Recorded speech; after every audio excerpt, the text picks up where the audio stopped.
There's a new version of Android Wear that does a bunch of clever things, but thankfully doesn't overcomplicate the watch. It's actually pretty good. But right now, it's only available on one watch, the LG Watch Urbane. This thing right here. And yeah, it's huge. The Urbane is slightly bigger than last year's G Watch R, with basically the same specs. It's way bigger than the Apple Watch. It's shiny and silver, and to me, it looks like a cheap watch pretending to be an expensive watch. But at $349, it is not a cheap watch. Some people like the style, but I am not one of them. And if you have small wrists, forget it.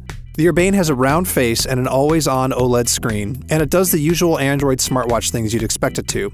It easily lasts a full day, it accepts spoken commands, it plays music over Bluetooth for your workouts, it shows you your notifications and Google Now cards. Android Wear is the same on all the watches it's on, and so it's the same here. Except that right now, the Urbane is the only watch running the newest version of Android, so it does a few new things. Google isn't sitting still now that the Apple Watch is here. You could say that these new features are the sort of thing any wearable needs, but you can also kind of see how some of them are designed to match Apple's features. It gives you faster access to apps, either by tapping the watch face or holding down the side button. Those apps are getting better too. You can start a run or check your heart rate, you can record audio and then shop for Gatorade on Amazon, you know, for the next run. It also gives you faster access to a list of recent contacts by swiping over from the main menu. It puts your favorites and your most contacted people there, but since this is a Google product and Google is terrible at contacts, you're going to see duplicates. It lets apps run on the ambient screen, so you don't have to activate the watch to see them, but only a few apps support this for now, like Google Keep, but we should see Maps and more apps supported soon. It adds Wi-Fi support, so your notifications and voice commands sync over the cloud even if you're not on the same Wi-Fi network as your phone, which is really impressive. But the new feature that's the most fun is that it lets you draw emoji.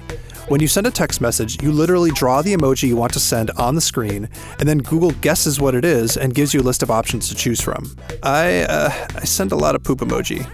Anyway, that's about it. I did experience some weird crashes and slowdowns, but hopefully those will get addressed soon.